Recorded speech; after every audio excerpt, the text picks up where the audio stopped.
a proud member of the Dice Tower Network, and a podcast about all things board games that you can listen to in less time than it takes to complete actions in the real world that board games simulate.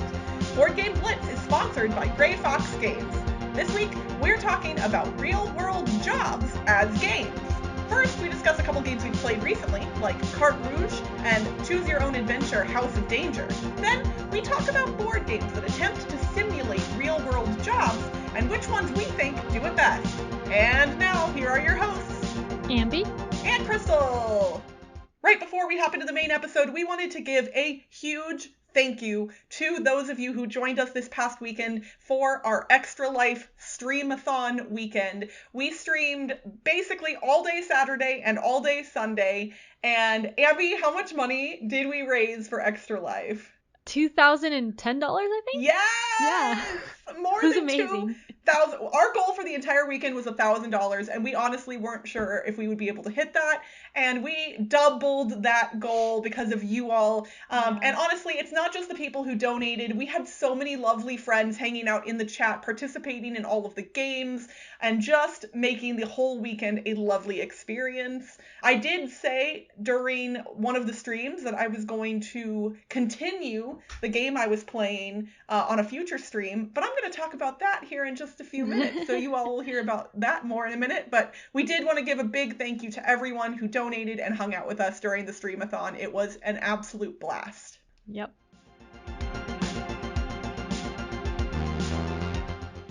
Recently, I got a review copy of Carte Rouge, which is not a board game. It's a deck of cards that's a puzzle.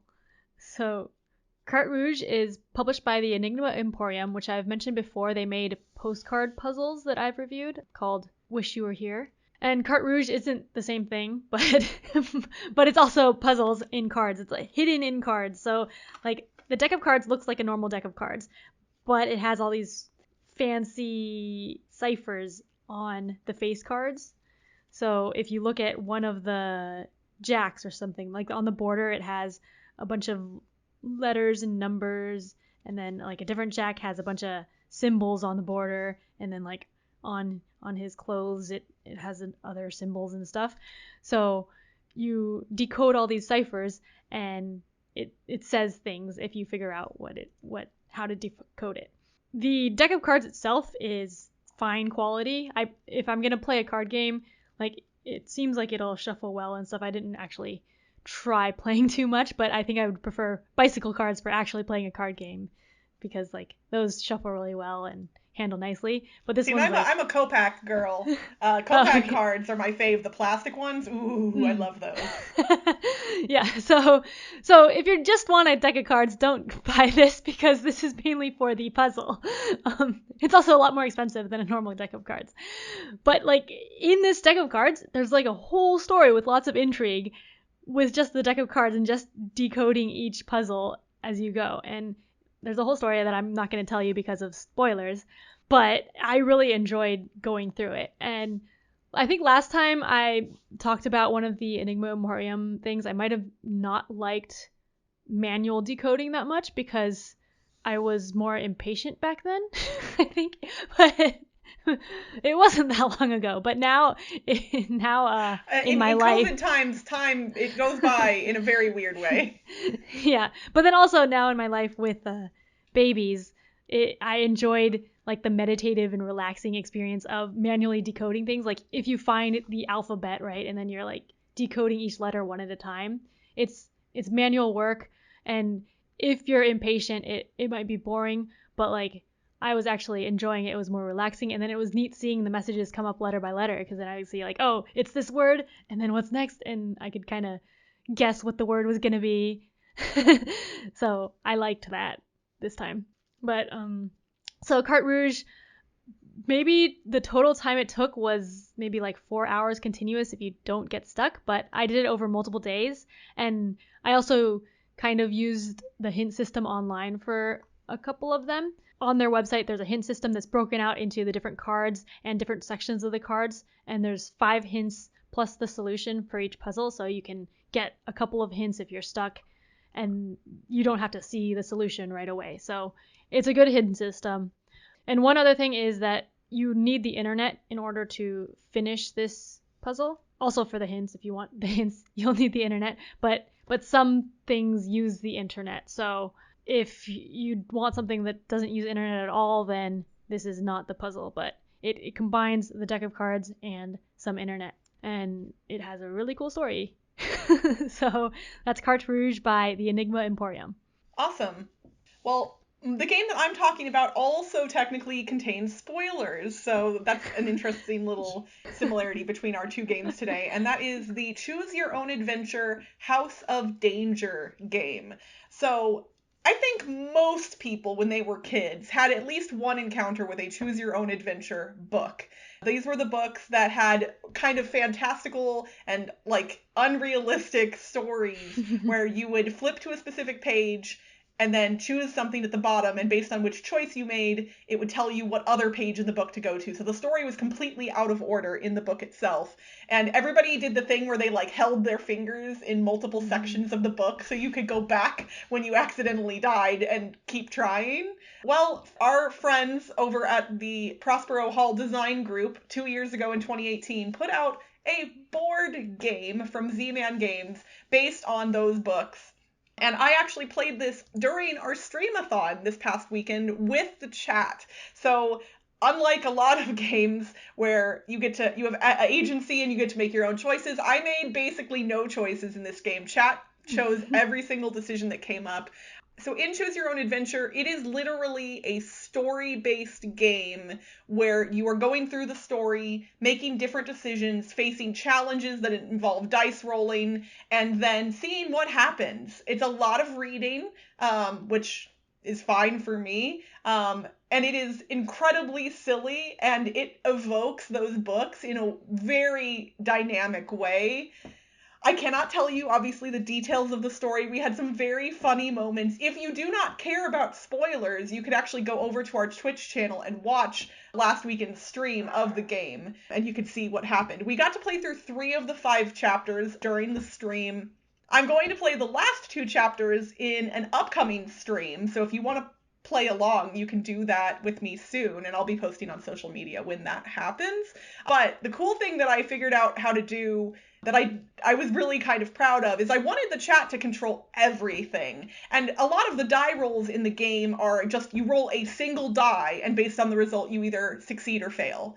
And I didn't want my dice rolling to be the thing that decided those moments, like purely. So what I did is I would put up a poll in the chat and have chat vote on a die roll result. So I rolled each die 3 times, and chat, in advance of me rolling, had to decide whether it was the first, second, or third result that stuck. So I always rolled the die 3 times, and chat decided which one was the one that we would use. And so they had all the agency, and it was super fun, and chat picked a one failing roll more times than should have been logically possible, like based on odds. But it made for some hilarious moments, and we died 5 times in the first 3 chapters. Needless to say, this one did come out in 2018, and I've owned it since then. This is the first time I'm actually playing through the whole thing. It is a blast. I love it so much, and I desperately want to get the other game. It's, I think, War with the Power Master is what it's called, I believe. They released a second Choose Your Own Adventure board game, and after playing this one, I definitely want to get the second one. I'm really excited to see the end of the story and to try the other one. Ambie, you and I actually played through the first chapter of this together when we were working the library on the Dice Tower Cruise in 2019. Did you ever get to continue the game? I did not. Oh no! So I don't even remember what happened in the first chapter. I didn't either, and that was what was funny. I told them, I was like, technically I've played the first chapter, but I remember none of it. And that was true. Like, it wasn't even one of those moments where you flip over a card and you're like, oh yeah, I remember this, because you and I probably made entirely different decisions when we played through it. So nothing really struck me as familiar. But it was really fun. Highly recommend. This one was great, especially if you have like a small family and you want to play a game cooperatively together. I think this is a great one. It involves reading and storytelling and silliness. So, yep, it gets 2 thumbs up from me. Cool.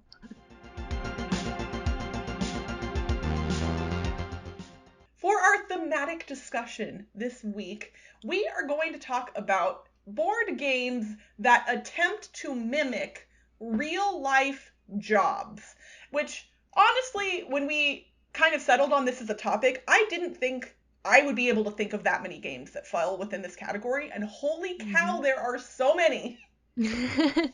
Yes. I mean, because obviously I think a lot of people think of board games in general, and you think of like fantasy and sci-fi and other things that are kind of an escape from reality. But there are a ton of board games that mimic reality to some degree, and specifically different professions that people have. Yeah, but I guess for most people, they don't have that profession, so it's escaping their own reality. That's true. But yeah, one that immediately came to my mind is that there's a bunch of farming games, and farming is a job. Yeah. So I don't know how realistic the games are, but there's a bunch with that theme. I know, it's an interesting thing because when you're trying to represent manual labor within a board game, obviously you're not going to be able to mimic those aspects of it. But the like logistical aspects of farming, I would imagine there are some games that probably mimic that to some degree. Yeah, maybe. I've never been a farmer, so I've been on a lot of farms because I grew up in Missouri and Iowa, so I'm familiar with farming. I have been around barnyard animals, but yeah, I've never been a farmer either, so. Yeah. I guess my grandpa was a farmer, but I don't know much about it, so. But yeah, I think with a lot of the jobs, it's more of the logistic sides in board games, because there's a lot of like economic and logistic board games, so when they're themed around a specific job, it's more like logistics of it, like Kanban and Pret-a-Porter. Those are Euro games that are based on, like Kanban is based on the efficiency of making a car in a factory. So you're like the manager overseeing it. And Pret-a-Porter is you're a fashion designer or you're making fashion designs and then getting them ready for a fashion show. So realistically, it'd be a lot of people working on this, not just like one job probably. You're overseeing, maybe you're like the boss overseeing everything. That's a good point. I think you mentioned this a little bit before we were streaming too. It's in a lot of these games, you're managing a team of people who fall within a specific profession rather than a single person within a profession. Yeah. Although there are games like Pandemic where it does mimic a real world scenario, albeit, on a much abstracted scale. But you have a specific role within a team, and you are just that person. You have to work with the other people, and the cooperative nature of Pandemic feels really not realistic per se, again, because you're jet setting all over the world back and forth constantly, which would be very difficult, obviously, in a real world pandemic, as we are probably seeing in the world right now. But, you have a specific skill set and you use those skills to help others. And that is what would happen in those types of situations. Yeah, and one that's similar to that's on a smaller scale, so it seems more like an actual job, is Flashpoint Fire Rescue, where you're firefighters in a house, and each person is their own firefighter and they have their own role, and you're like moving around the house putting out the fires. So that one, it's more you are that specific role. And I think Flashpoint does some interesting things that, and again, for the record, we're speaking about these things. We obviously do not know all of the intricacies of a lot of these professions, so we're making some speculations and generalizations here. And I don't want to delegitimize the seriousness or the intensity or how difficult some of these professions are. So just know that going in. But I think like Flashpoint Fire Rescue, for instance, you're going into a burning building and you need to rescue either people or pets from that building, but you don't know who is where. And that feels realistic. You wouldn't know that there's a woman in the corner and a cat in the other corner. You would just know, oh, I can see or hear someone crying for help. I need to go to them. And then you theoretically flip the token, see who it is, and take them out. Or maybe you heard something squealing. Oh, it wasn't a person, it was the radiator or whatever, I think it does a good job of kind of creating that tension with the fires that keep popping up. It does that tension is not present in a lot of board games, and that one does a really good job of kind of showcasing the theme. Yeah. Another genre of games that falls within this category that I think also kind of is able to mimic the real world feel of its subject matter to some degree are cooking and food related games. So there's a lot of pressure and tension related to, for instance, being like a short order cook or working in a restaurant. And a game like Kitchen Rush with its timer mechanism gives you that sense of urgency that would exist in a real kitchen if you were preparing dishes. Like, things will burn if you leave them there too long, and you have to wait for them to be done. Honestly, similarly to the McDonald's game. I know y'all know I love to talk about that game, but if you are working in a fast food restaurant, you need to prepare meals quickly and accurately and get them out the door. And that is what the McDonald's game has you doing. Yeah, and then didn't you, I don't know if it was like a house rule that you added on where you have an order and then they say like, no, wait, scratch out that or something? No, that's not a house rule. That's a part of it? That's in the actual game. Oh, you just added like super hard ones, right?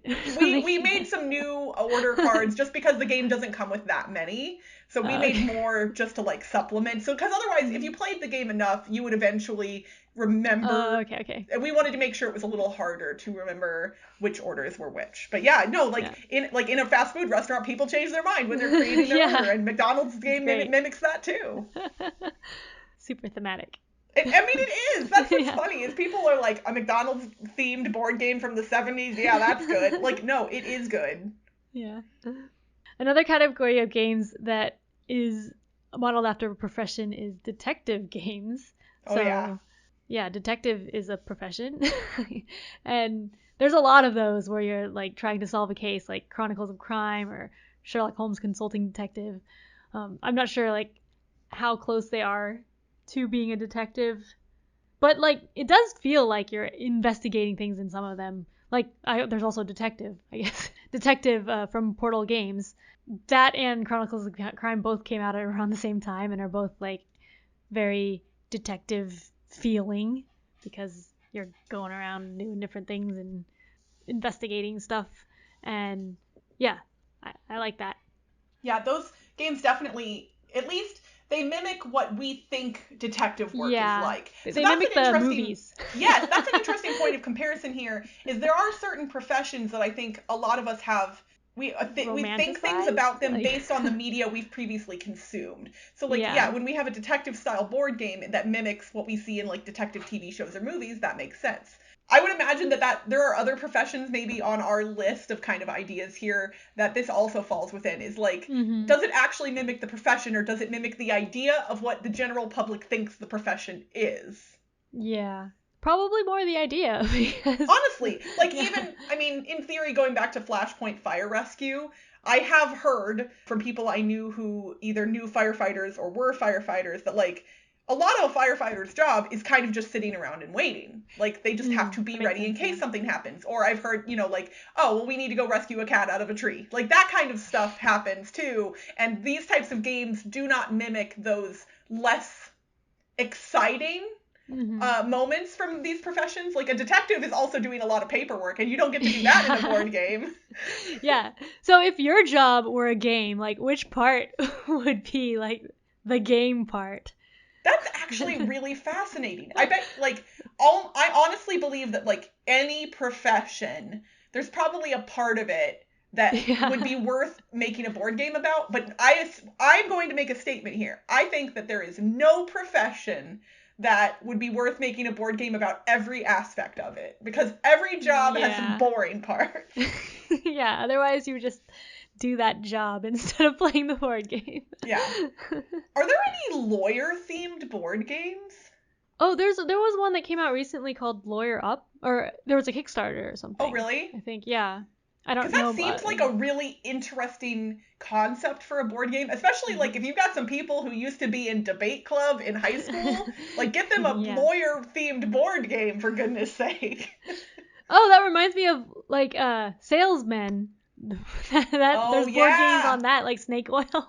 Snake Oil, or But Wait, There Is More. Yeah. Like channel your inner Billy Mays kind of board games. Those are fun. I was trying to think of other games that didn't fall within the categories that we'd like already kind of named, and the one I came up with that surprised me the most was Let's Make a Bus Route, because you're a bus driver. And you're trying to plan your route and, like, make it the most efficient and also the most, like, rewarding. Like, technically that's mimicking a profession, and I'm gonna stand by that we should now role play as bus drivers next time we play that game. Is there an online version of Let's Make a Bus Route that we can all simultaneously draw on? And if there isn't, can we make one? Because now that I've put this idea in my head, I desperately want it. I don't know. Okay, so what about, like, DropMix?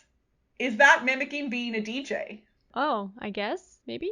When we brought up this topic, I was thinking it was going to be slightly less interesting of a group of games, but the more I dug into this and kind of, like, thought of things, I was like, there's a lot of theoretical profession-based games that are very interesting that I think most people would not immediately throw into this category.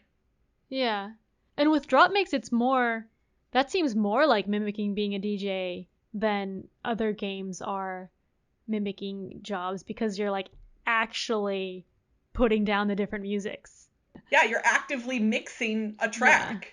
Yeah, so that's neat. There are a lot of other categories that I considered that we could wax poetic about anything for forever. Some stuff I wrote down. I think some war games, especially if you're working as a general, might fit into this category. Do pirate games count here? Is being a pirate a profession? Because I would say pirates say yes, but I don't know.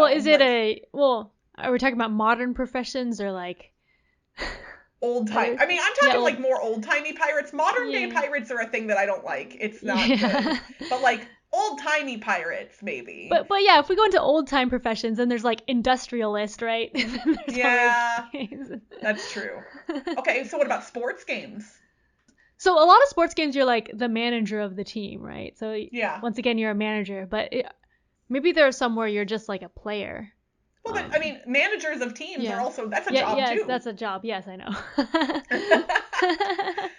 So, like, in the networks, you're running a TV station. You had that on your list, and so did I. Mm-hmm.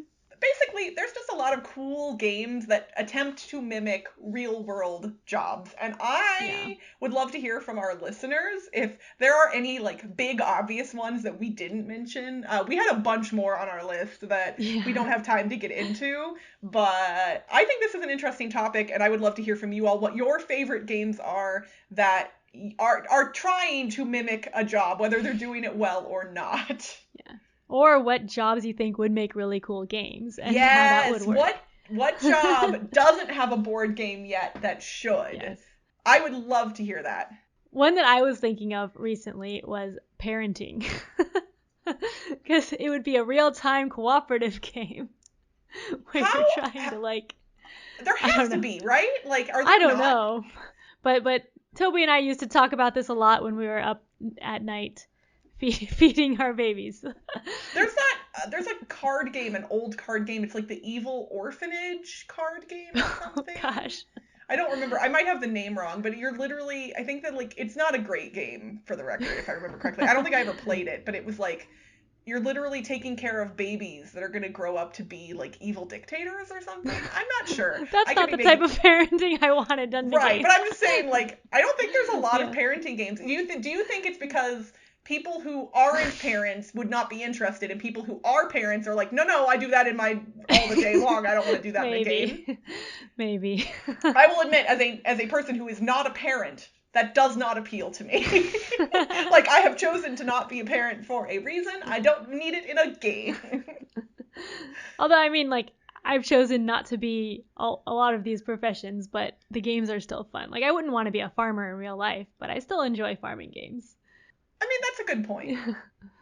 I guess for me, it's just the stress aspect. And I think, you know what I think it is that it would be theoretically easier for me to become a parent than become a lot of these professions. Oh. Mm-hmm. Maybe that it's too close. Too close, yeah. Yeah, like, I think that's for me, at least in my brain, where that goes. Like, it's possible this could be my real life. And technically I could study and go to, like, the police academy and become a police officer if I really wanted to. But that's a lot more steps and work to do.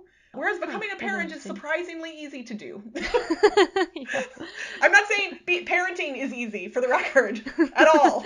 But becoming a parent, reasonably easy. All right, so if you all have thoughts about games we missed or professions that you want to see as games, tweet at us or post in our Facebook thread for this episode or head over to our Board Game Geek Guild. And if we get some really interesting comments from you all, we will shout them out in the next episode. We love to hear from you all. And if you share something that's super awesome or really creative, we'll let everybody else know about it. Maybe a game designer will hear your idea and make it happen. And that's it for this week's Board Game Blitz. Visit our website, boardgameblitz.com, for video and blog content, as well as to get links to all our social media pages. This episode was sponsored by Grey Fox Games. Arcana Rising is on Kickstarter for just one more day. Don't miss your chance to back it now and get awesome exclusive items. Looking for a different game? Get 20% off your order of all non-exclusive items sold at greyfoxgames.com by entering the promo code AugustBlitz at checkout until the end of the month. In September, use the code BLITZTIME. Grey Fox Games, quality games cleverly crafted. Support our show and get cool perks for as little as $1 a month by visiting patreon.com/boardgameblitz. As a patron, you'll get access to pre-edit recordings and our private Slack channel where you can chat with us and other Blitzers every day. Our theme song was composed by Andrew Morrow. Technical support provided by Toby Mount. Board Game Blitz is part of the Dice Tower Network. Until next time, I'm at the table trying to save all of my points I earned with you. Bye, everyone! Bye!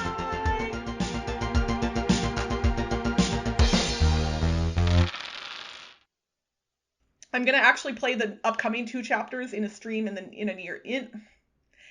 going to play the upcoming 2 chapters. And there are probably other professions that the same kind of... Yeah, now she's drinking water. Are you... Can you hear that? A little bit, yeah.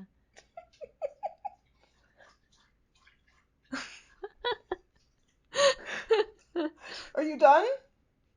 She looked at me like, what? You put the bowl of water in here, Mom. It's your fault. She's got a point.